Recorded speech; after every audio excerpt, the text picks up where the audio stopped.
Sylvain, c'est l'histoire d'un jeune homme qui a eu envie d'aller boire une bière. Ça arrive. Un vendredi soir, ça arrive. Je donne pas trop de détails pour préserver l'entourage de cette personne. C'est une badounette qui nous a envoyé cette bad news, c'est une bad news perso. Si la mort c'est pas trop votre truc, machin tout ça, revenez après le générique. Voilà. Donc la badounette nous dit, c'est mon pote, il est parti boire un verre un vendredi soir, comme assez souvent, sauf que il ne revient pas. On n'arrive pas à le joindre, on commence à s'inquiéter, et donc on commence à mener nos premières recherches. Et donc on refait tout le déroulement de son vendredi soir, qui ressemble un petit peu au déroulement de ses vendredis soirs habituels. Donc du coup, ils peuvent un peu suivre les traces et le retrouver. Est-ce que, après la soirée au bar, il avait prolongé avec d'autres gens qu'il ne connaissait pas? Où était-il?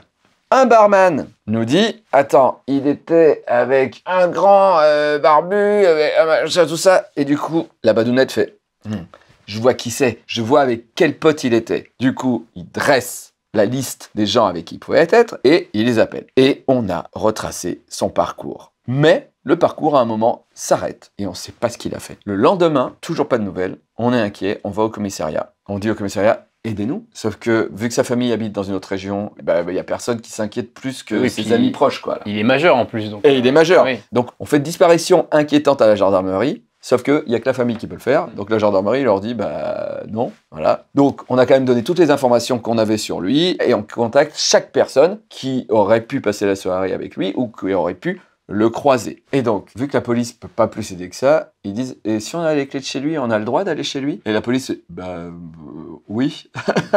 Il a confié les clés, ouais, il y a un rapport de... Ouais. Voilà. Donc du coup, la badounette et ses potes vont dans l'appartement pour fouiller. L'idée était de localiser son portable via son ordinateur qu'il y avait chez lui, via son compte. On pourra faire comme si son portable était perdu et savoir où est son portable, du coup, le retrouver lui. Mais il fallait le mot de passe de l'ordinateur et personne ne le connaissait. Et là, à côté de l'ordinateur, on trouve un cahier avec plein de listes et de codes bizarres. Comme dans un jeu vidéo un peu. Exactement. Oui. Donc là, on commence à se dire, bon, notre pote est parti, il est bourré, il dort chez quelqu'un, on ne sait pas où. Peut-être qu'il a fait un bad, tu vois, un truc, un coma éthylique ou un truc comme ça, il faut quand même qu'on le retrouve, tout ça. Mais là, à partir du moment où on a trouvé ce bouquin avec ces signes chelous, on commence à se dire, est-ce qu'on connaît complètement la vie de notre pote? Donc, on a tous vrillé et on s'est dit que ces codes étaient un indice. Donc, ils ont commencé à lire le bouquin, à se dire, mais attends, mais où ça pourrait nous mener, tout ça. Et là, ils se sont dit, il faut qu'on fouille. Est-ce que le pote était une chouette d'or? Non, a priori non. Et donc, ils fouillent, et fouillant dans la chambre, la badounette trouve une boîte fermée avec son prénom dessus. Dans 5 jours, c'était l'anniversaire de cette badounette. D'accord, sur la boîte, il y a le nom du gars qui fouille en fait. Exactement, exactement. Et donc, elle se dit, ça doit être un cadeau de la part de mon pote qui a disparu. Mais est-ce que ce serait pas quelque part aussi un indice qui pourrait nous aider à le retrouver? Donc, j'ouvre mon cadeau en avance. Et le cadeau à l'intérieur de cette boîte, c'est un mug bad news. Pour de vrai? Pour de vrai. Tu attendais un truc genre, sortez de chez moi, bande de cons, tout va bien. Non. Donc, a priori, c'est pas un indice. C'est le beau cadeau. Mais cette badounette a découvert Bad News, celle qui nous écrit, grâce à son pote qui aime bien faire des sorties avec un peu d'alcool le vendredi soir. Et donc, vu qu'ils ont découvert Bad News ensemble, qu'ils regardaient Bad News ensemble, son cadeau d'anniversaire, c'était le mug Bad News que vous pouvez aussi acheter. Donc la badounette est hyper contente de découvrir un mug Bad News. Mais elle se dit, mais quand même, le contexte est quand même fou. C'est-à-dire que mon pote a disparu, je fouille chez lui pour savoir ce qu'il est devenu. Et quand j'ouvre mon cadeau, c'est un mug Bad News. Donc est-ce que c'est une mauvaise nouvelle? Enfin voilà quoi. Bref, les codes, c'était exactement ce que tu as dit. C'était des codes de jeux vidéo. D'accord. Donc, ça ne les a pas aidés à le retrouver. L'avis de recherche a quand même été relayé dans toute la ville, dans toutes les gares de la région. Ils ont suivi toutes les pistes les plus folles possibles. Son cadavre a été retrouvé. Nous avons dû aller certifier son identité. A priori, il était bourré et il est tombé dans un fleuve de sa ville et il est mort noyé. Vu que sa famille n'était pas là, c'est ces badounettes qui ont dû aller reconnaître le corps à la police. Et la badounette nous dit, et nous avons dû expliquer en face d'un agent de police ce que représentait le tatouage qu'il avait sur le bras. Et en fait, sur son bras, il y avait écrit « fuck ». Mais en truc un peu, tu vois, stylistique. Arabesque. Ah, voilà, arabesque, tu vois, où tu fais, attends, c'est quoi? Il était que visible, ce fuck, quand tu faisais ça. Ça aurait pu être pire, ça aurait pu être ACAB, tu sais. Ah oui, oui. Ouais. Bah non. Ce qui est fou, c'est que cette histoire, quand je l'ai lue, je me suis dit, déjà, c'est terrible, ce qui est arrivé. Et la badounette me dit dans le mail, mais en fait, je pense qu'il serait tellement content d'être dans Bad News, c'est pour ça que je t'envoie ce truc-là. Mais je me suis dit que c'était improbable comme histoire, et j'ai vérifié mes sources. C'est-à-dire que je suis allé sur Facebook, j'ai cherché tout ça. Badounette qui m'a envoyé le message Merci. Donc du coup, je suis désolé, je suis allé sur ton Facebook pour enquêter. Et j'ai donc découvert le Facebook de ton ami. Tout est vrai. Et donc, je tenais auprès de toute l'équipe de Bad News de vous donner nos sincères condoléances et que la blague soit toujours dans votre cœur à tout jamais. Voilà. Il nous regarde de là-haut. Ouais, avec une bière et il urine sur la police, a priori. Bad News vous est présenté par TwigPeak, l'appareil mobile qui ne permet ni d'appeler, ni d'envoyer de SMS, ni d'aller sur le web, mais seulement de se rendre sur Twitter. Pas besoin d'ordi, pas besoin de téléphone. Le TwigPeak est le seul appareil te permettant d'aller seulement sur Twitter. Avec des fonctionnalités exceptionnelles telles que la possibilité de lire et écrire des tweets en 140 caractères seulement, et avoir tes notifications directement sur ton TwigPeak. Pas de lien cliquable, pas de DM, pas de photos. Pour un abonnement à vie pour 199$ ou 7,95$ par mois. TwigPeak, on va en parler sur Twitter. Seulement sur Twitter. Merci Ariel, l'homme qui a 3 machines à café et aucun mug Bad News. Joyeux anniversaire Ariel! Joyeux anniversaire Julien! Joyeux anniversaire. Bonjour mesdames, messieurs, transgenres, sans genre, mauvais genre, badounettes, c'est Bad News, Jean tatoué aussi, tiens. Bad News, c'est l'émission de l'autre actualité, on n'est pas là forcément pour rire, mais on est là pour faire un état des lieux de l'humanité, et croyez-moi, on a une belle brochette de cons, et c'est de pire en pire. Je vous rappelle que Bad News, c'est l'émission qui affirme ne pas vérifier ses sources, et nos sources, c'est aussi vos sources. Envoyez vos Bad News à mabadnews@gmail.com. Je le disais jamais, mais c'est hyper important. Abonnez-vous. Et croyez-moi, maintenant, il n'y a que des Bad News. Le mardi à 17h45, il n'y aura pas autre chose. Je vais pas niquer le flux de vos recommandations. Et maintenant, nos vignettes, il n'y a plus de femmes à poil dessus. Il n'y a plus le mot prostituée. Allez-y, c'est safe. Les gens, s'ils voient votre fil, ils se diront pas, mais il est chelou. Non. Mais non, c'est des trucs hyper mignons. Voilà. Il n'y aura même pas le mot mort. Aujourd'hui, dans l'émission, nous recevons Sylvain, aka Freaky Zoudi. Zoudi. Freaky Zoudi, très bien. Freaky J'aime bien Zobi. Freaky Freaky Zobi. Coucou, ça va? Ça va et toi? Ça va. Au début de ma carrière, c'était beaucoup Frankie Woody, Freddy, machin. Là, ça, il commence. Freddy Woody, c'est bien. Non, mais... C'est ton... Tu sais, les concours de sosie avec Freddy Woody, avec... Tu sais que Charlie Chaplin, il a fait un concours de sosie de lui-même, et il a perdu. Si c'est vrai. Je sais pas. Vous nous direz. Je connais l'histoire, Oui. mais je sais plus si elle est avérée ou pas. Mais c'est sûr. C'est sûr que dans un concours de sosie, il y a voir la personne en vrai que t'imagines, que tu fantasmes, et elle se ressemble beaucoup moins que... Bah oui, parce que tu t'es sosie d'une image, pas d'une personne. Oui. On discute après les vidéos d'internet. Voilà, donc cette fois-ci c'est bon, on a la preuve officielle que la Terre est 100% plate et que j'avais 100% raison depuis le début. Avant-hier, il y a carrément un mec qui a réussi à filmer New York depuis Paris. Donc voilà, donc pour vous la faire courte, en fait le mec il a carrément réussi à filmer la Statue de la Liberté depuis son balcon à Paris La Défense. Donc chose complètement impossible et inenvisageable sur une terre bouboule. Surtout si on prend en compte, si vous voulez, en fait la soi-disant courbure et le soi-disant dénivelé en fait d'1m30 tous les 10 km. Sachant que de toute façon New York ça se trouve à 5836 km de Paris. Donc même en étant sur son balcon, le mec à 10 mètres de hauteur par rapport au sol, en fait la Statue de la Liberté elle se trouverait de toute façon à 2261 km en dénivelé en dessous du sol. Par rapport à son emplacement, en fait, par rapport à son lieu d'observation, mec. Donc dans tous les cas, c'est 100% impossible de chez impossible, et pourtant ça a bel et bien eu lieu, ça a bel et bien été filmé, donc c'est arrivé, c'est un fait, c'est une réalité. Donc il aura fallu qu'on attende d'être en mars 2025 pour que la réalité de la Terre plate soit officialisée par une preuve flagrante et indiscutable. Il faut un bon appareil photo quand même, hein. Il faut un sacré zoom. Hein. Oui, du coup, la Terre est plate. Scoop. Regardons la deuxième vidéo d'internet. Où la fin du monde elle a bien eu lieu. Donc il y a un astéroïde qui a percuté la Terre hier soir, puis on est actuellement tous décédés. Donc ça c'est pour la mauvaise nouvelle. Concernant la bonne nouvelle, c'est qu'on n'a pas souffert, hein. Ça a été tellement rapide qu'en fait on s'est rendu compte de rien. Donc là je vous explique, là on est vraiment là présentement, là on est vraiment tous morts, tous décédés, plongés dans une sorte de rêve lucide qu'on pourrait appeler artificiel ou matriciel. Donc du coup on est tous interconnectés à l'intérieur du multiverse, puis du coup inévitablement au cœur de ce qu'on pourrait appeler une sorte de reboot de la planète Terre, qui a été organisé par les contrôleurs qui viennent de nous placer en fait depuis hier à l'intérieur d'un tout nouveau plan vibratoire où les lois de la physique, désolé de parler un petit peu techniquement comme ça, mais bon, la loi de la physique, elles ont été complètement réécrites. Donc une fois pour toutes, la fin du monde au sens ontologique du terme, évidemment, il a bien eu lieu hier soir.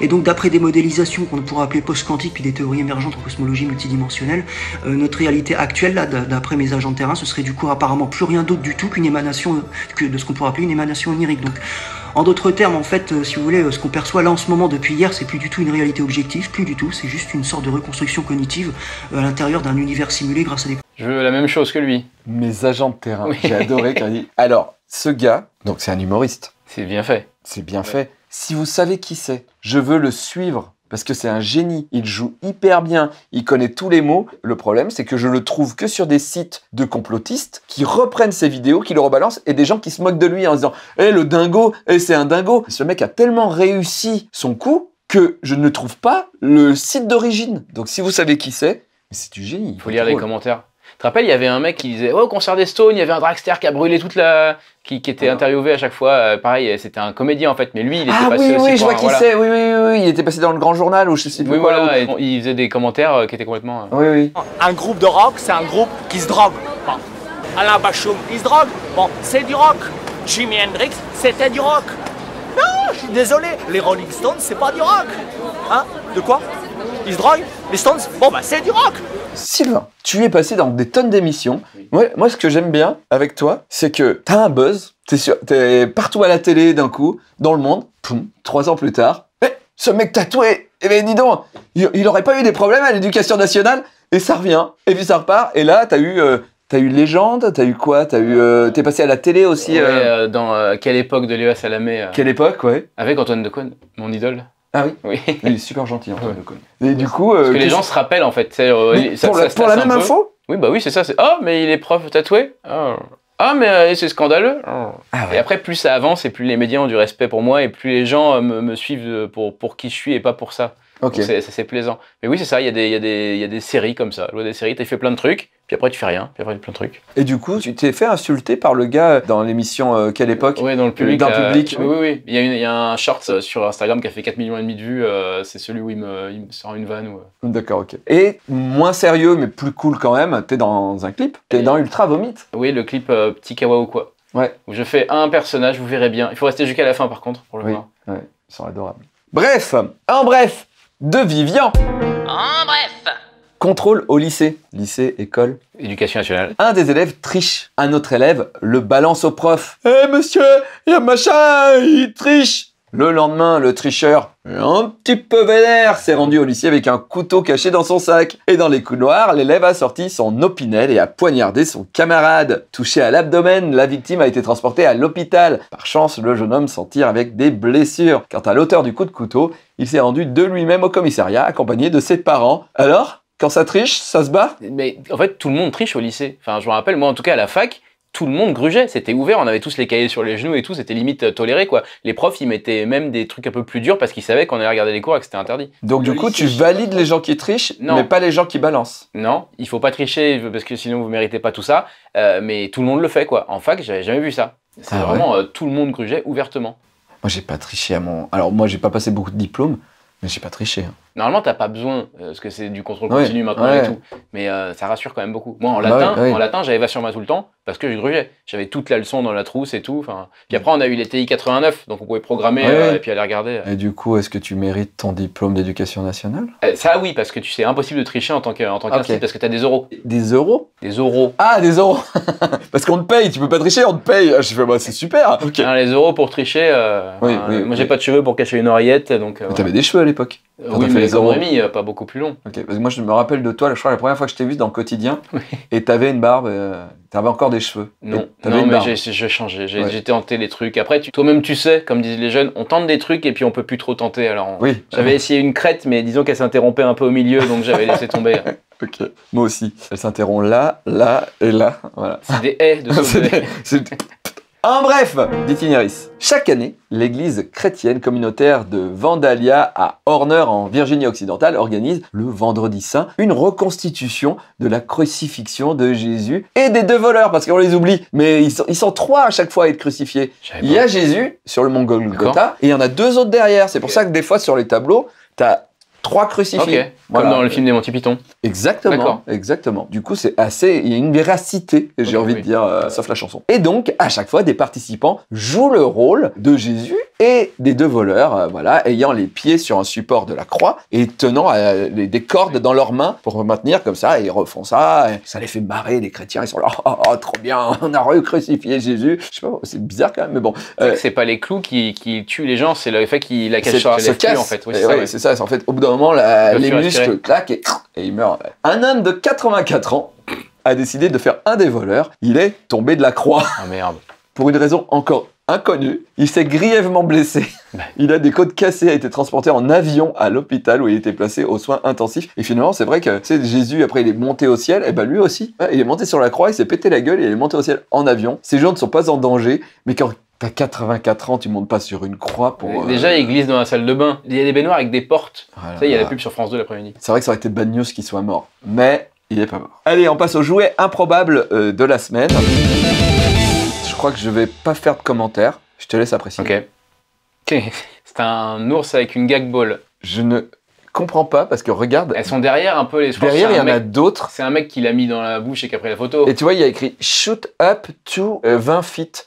Donc je pense que c'est un nounours que t'appuies sur le ventre et il crache des boules. Sauf que pour pas qu'ils volent la boule, les enfants, ils ont mis un truc en plastoc qui le maintient dans la bouche pour pas le voler. Mais c'est pas... Visuellement, c'est pas possible. Mieux vaut ça que dans le cul. Le point rencontre, la petite mort arrive en figurine collective grâce à Turbo Kid. Et c'est maintenant, là on est en octobre quasiment. Ça y est, ça arrive, vous allez pouvoir le recevoir chez vous. Le lien est dans la description. Je serai en dédicace au Geek Days de Caen le 11 et 12 octobre. Si vous voulez que je gagne un peu plus d'argent sur les ventes de mes BD, vous allez sur le site Comic Zone, vous prenez le lien d'affiliation qui est en dessous, et je gagne un peu plus de pourcentage. Et en plus, ma nouvelle BD, Mission Monstre, si vous aimez en savoir plus sur les monstres, genre Dracula, le monstre du Loch Ness, etc. C'est une BD qui réexplique l'origine de ces monstres, tout en faisant une petite histoire pour les enfants. Et ensuite, on a bien compris que l'algo YouTube était relou, donc on a créé une deuxième chaîne YouTube, Davy Mourier. Là-dessus, il y a Culture Z, il y a des nouvelles émissions, et là, on est allé au Japon rencontrer Tev d'ici Japon.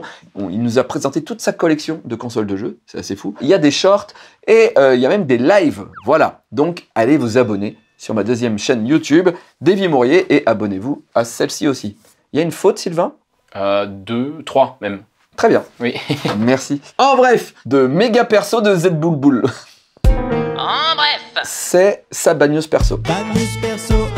Donc je vais te la lire comme il me l'a envoyé. Bonjour, je suis audioprothésiste. Dans le processus d'appareillage, on est amené à revoir les patients une fois par semaine. À chaque fois, je prends des nouvelles pour tisser un lien avec eux. Audioprothésiste, c'est quand les gens ils entendent mal. Et les implants cochléaires aussi. Cochléaires. Ouais, c'est le truc que dans le crâne qui va. Ah oui, avec le fil. Les gamins. Non, mais il y a des gamins dans les écoles qui en ont et c'est trop bien parce que ça, il y a des petits clignotements et tout, ça fait un peu cyborg. Et du coup, ils les ont pour toute la vie ou alors Je sais pas. Je pense que ça évolue avec l'âge. Ok. Mais moi, ça me stresse un peu quand même. Tu te rends compte que les gens qui sont sourds, apparemment, quand ils recouvrent l'audition, ils sont étonnés que le soleil fasse pas de bruit. Ah ouais? Ils disent c'est tellement gros et tout que ça devrait faire un bruit, c'est ça. Et en fait, ça fait du bruit, mais, oui, on est trop loin.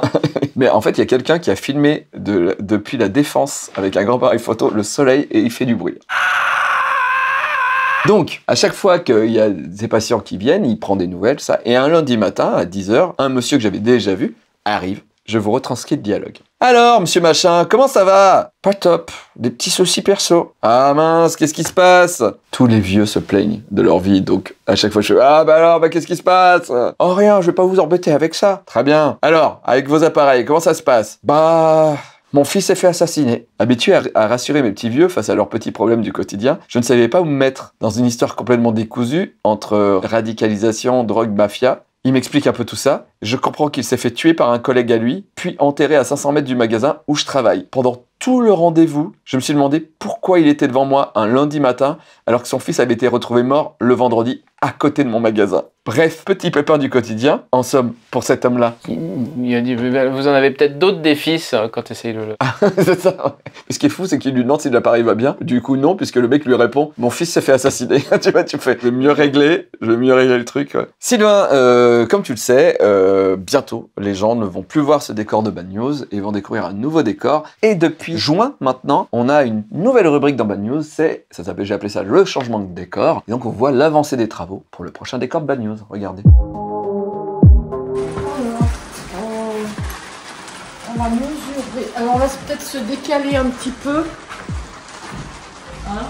Ouais. C'est-à-dire démarrer à peu près par là. Ouais. Alors c'est quoi ton trait là que tu fais? 2,10 m. On aurait pu le faire à la louche. Hein. Ah bah ça donne quand même un peu plus d'idée. Alors il faudrait pas aller jusqu'en haut parce que si on met un truc lumineux. Mais du coup il n'y a qu'une boîte qui va en haut. Il faut on va. Ah, ça fait 25. Donc, là c'est la porte, là c'est le mur. Sur ce mur, l'idée c'est de mettre toutes ces boîtes des Chevaliers Zodiac avec un plexiglas devant, de manière à ce que ça fasse une sorte de tapisserie de chevaliers. Donc on commencerait à droite de la porte avec les chevaliers de bronze, armure 1, armure 2. Et en face, leur répond les chevaliers noirs, donc toujours sur la ligne, le cygne, Pégase, Dragon, Andromède et Phénix. À côté, les boîtes qui coûtent un peu cher, donc le Phénix or, les chevaliers d'acier, boîte japonaise, puis la sœur de Seiya, pas loin de Seiya, je vous spoil. Les chevaliers d'or, 2 lignes, l'une à côté de l'autre. Ensuite, Asgard. Ensuite, les petites boîtes supplémentaires qui ont été rajoutées des chevaliers d'argent. Ensuite, les chevaliers noirs, ceux de 2000. Puis, le chevalier de bronze qui a été rajouté, la licorne. Puis, les supplies d'Hadès des chevaliers d'or morts. Voilà. Et en haut, parce que c'est la série, la saga que j'aime un peu moins, on a les chevaliers des mers. Donc, voilà. Et ça peut être pas mal sur la porte ici, il y aura la Pandora Box de Seyar qui sera sur la porte. On a dû le mettre... Ah, non, non, non! Elle a marché sur la boîte du chevalier noir qui coûte une blinde.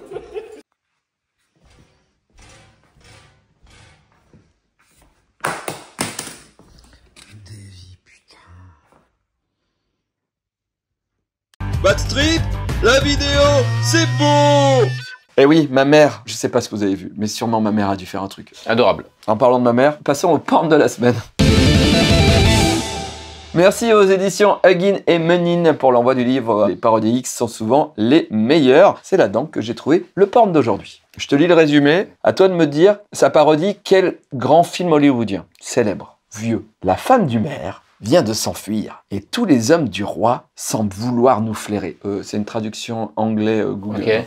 Qui allez-vous appeler? Ghostbusters. Alors, eh ben non, c'est un autre. D'accord. Vous avez deviné? Vous allez appeler l'enquêteur. Je vais pas te le dire. Oui, oui. Le nez au sol et dans chaque interstice, il ne laisse aucun sous-vêtement non reniflé et jamais un trou inexploré dans sa quête de la vérité. Alors, si vous voulez voir maintenant que c'est fait par voie anale, c'est une traduction Google Trad, lancez cette vidéo et regardez les professionnels. Et si jamais vous avez des démêlés avec la justice, rappelez-vous, avec sur votre affaire, ne reculez jamais. Ça fait un peu générique de dessin animé. C'est un chien, non? Alors, ça pourrait ressembler à un générique de dessin animé, mais non. C'est un film, il y en a eu 2. De police? C'est un détective, il y en a eu 2. C'est rigolo. Hercule Poirot? Ah non, non, non, c'est plus récent que Hercule Poirot. Tu as dit vieux. Oui, enfin, années 80, quoi, 90. Austin Powers, détective chien et chat? Parce qu'il y aura le chien qui flaire... Non. Un détective rigolo. Qui parle avec ses fesses? Ace Ventura, pardon. J'ai confondu. Je voulais dire Ace Ventura, je dis Austin Powers. Et le film, c'est Ace Ventura, bien entendu. Il est spécialiste des belles à poil et les animaux en fourrure. Dans Ace Ventura, crack détective de 1995, notre brave homme part à la recherche de Fanny l'Ardente, traduction française. Oui, puis tu sais ce que ça veut dire Fanny en anglais, hein, c'est la chatte. Hein. Ah oui, c'est vrai. Sinon, Fanny paye à boire. Bah, c'est un peu ça. Accessoirement femme du maire de Los Angeles, ses ravisseurs exigent une rançon, mais il semble que le politicien ne soit pas pressé de retrouver sa bourgeoise. Une intrigue qui sent le coup fourré. Alors, je te montre le... Elle a l'air charmante. Tu vois qu'il a une loupe en train de regarder dans son anus derrière. Ah, c'est une loupe, ça? Oui. Ok. C'est un Ace détective, quoi. On salue Kathleen, où qu'elle soit. Regardons un extrait de Ace détective. Crack, c'est l'arrêt des fesses. Oui. C'est la même voiture. C'est la même voiture. Et c'est juste ça le meilleur dans le film. D'accord. Cette marche arrière est interminable. Alors, je pense que dans Ace Ventura, il conduit en marche arrière, je crois. Non, il conduit sans pare-brise. Ah, sans pare-brise, d'accord. Enfin, le pare-brise pété, donc il est obligé de passer le coup de... Mais il ressemble... Mais c'est pas Jim Carrey. Non, non. C'est la meilleure scène du film. Et ça va pas faire sauter la vidéo. On floutera un parce peu. Que c'est quand même explicite là. Tu as vu la scène la plus drôle du film? C'est quelqu'un qui dit j'ai besoin de lumière, il prend une petite lampe et il la met dans la... Tout le reste, c'est nul, c'est chiant. J'ai voulu faire un montage rigolo, j'ai passé tellement de temps sur ce truc. Ne regardez pas As Détective. Et puis la maison du maire, c'est genre un HLM. Et puis tout se passe dans la maison du maire. C'est-à-dire qu'il y a la voiture qui arrive au début pour rappeler Ace Ventura, et après ça se passe tout dans la maison. Il y a peut-être 3 baises sur 1h30. Est-ce qu'il y a un dauphin comme dans Ace Ventura? Non, il n'y a pas de dauphin. On regarde la correction de Sylvain.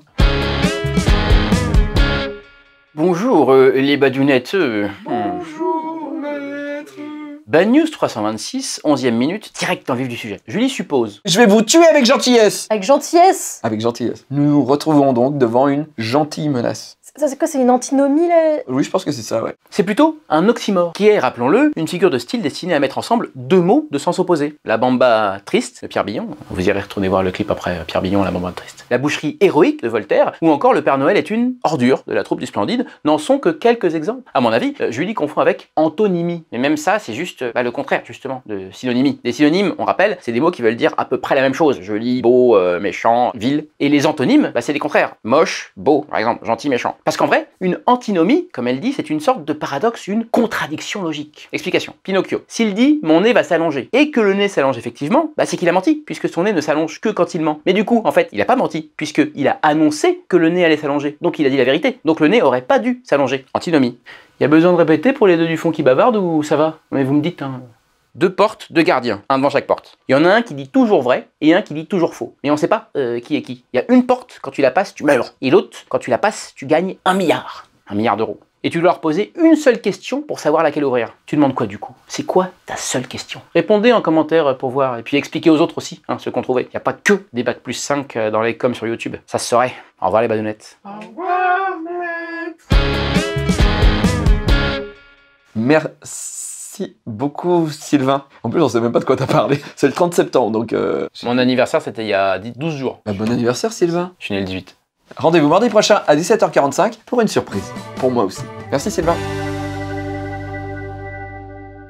Pourtant que la montagne est belle, comment peut-on s'imaginer travers un vol d'hirondelles?